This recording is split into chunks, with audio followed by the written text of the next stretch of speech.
Hi everybody, my name is Brooke and today I'm going to talk to you guys about what you can plant in September in Texas. Texas is a very diverse climate state containing gardening zones 6 through 10. If you don't know what gardening zone you're in, I'm going to leave a link down below so that you guys can find out. So pretty much I'm just going to share a general guideline of some crops that you should be able to plant in Texas in September.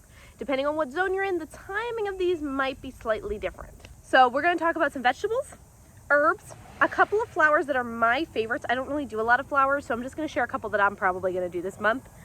And cover crops in case you decided that you would like to rest a bed.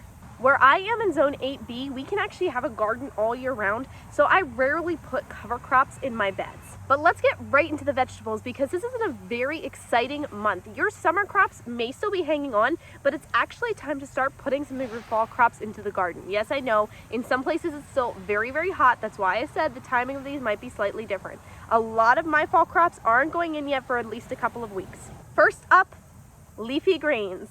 You guys can do lettuce, spinach, Swiss chard, kale, mustard greens, and collards all in the month of September. Some of these I've already started inside in seed trays so I could get myself a little head start.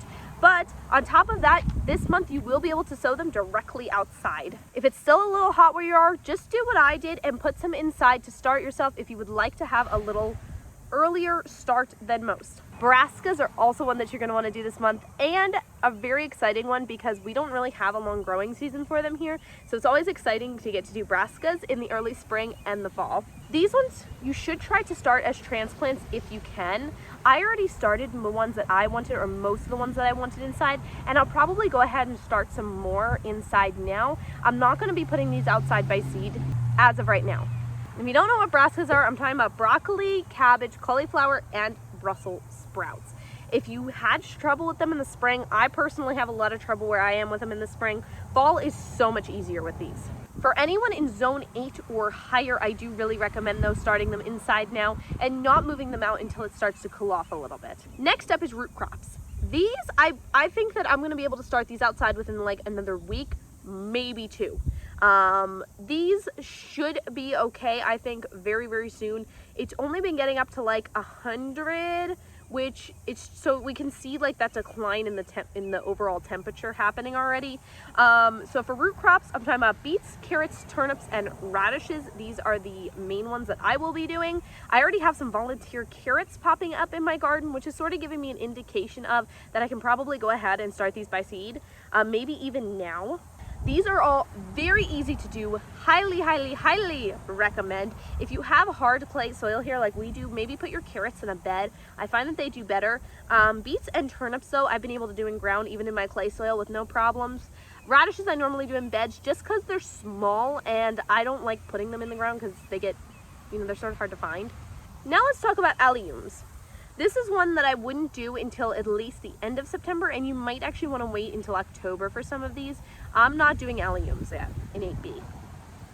So that's green onions and garlic. I'm not doing any of this yet. I'm definitely waiting until October. But for those of you in 6 and 7, you may want to do these in later September.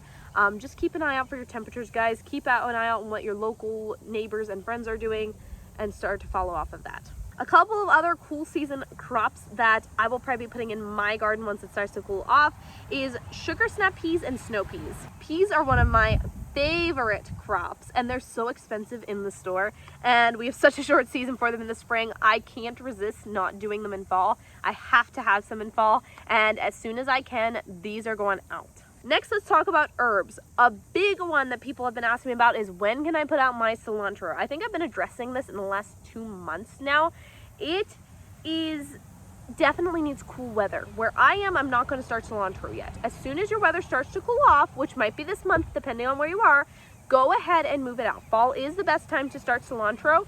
So as soon as your weather starts to cool down, go ahead and put out the cilantro. A few other herbs that you guys could put out if you want is dill, parsley, and chives. We have chives in our garden. They seem to slow down a lot over the summer. I harvested a lot in spring. I'm excited to see what they do in fall.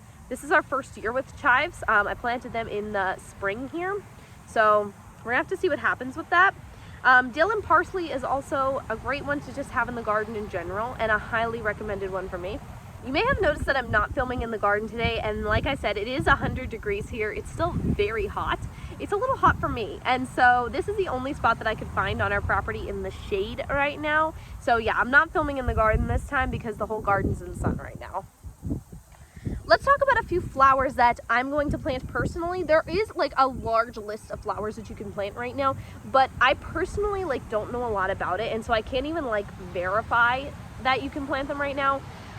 We really don't do a lot of flowers. I do some stuff for our pollinators because we have a beehive now, and I also like to do stuff that like is edible and we can eat.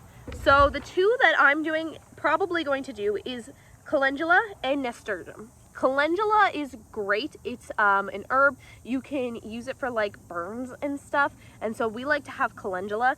We'll probably start that by seed for the fall, and then nasturtium is one that I did in spring, died out before summer. Now I'm going to start it again for fall. Nasturtium's edible. It gives like a spicy flower, and the bees also do like that one as well. It also adds a really pretty pop of like orange color to your garden. Highly recommend. This was my first year doing it. It also is an attractor crop for pests. So your pests will actually hit your nasturtium before they hit other plants, if that makes sense. So it's a way to realize that there's a pest problem in your garden before they hit one of your important crops. Hopefully that makes sense. And then if you guys are resting a bed, here's a few cover crops that people said that you could do in September in Texas. So I've got crimson clover, Australian winter peas, and winter rye. If I am wrong about the cover crops, I apologize. I do not personally know a lot about cover crops. We don't really rest our beds very often here because we can do an all year round garden, and I don't really do cover crops in general. So if I'm wrong about any of these, I apologize. If anyone has done one of these in Texas, is September a good time to plant them? Let us know in the comments. So this was a nice little cute short planting video for you guys. I hope that you enjoyed.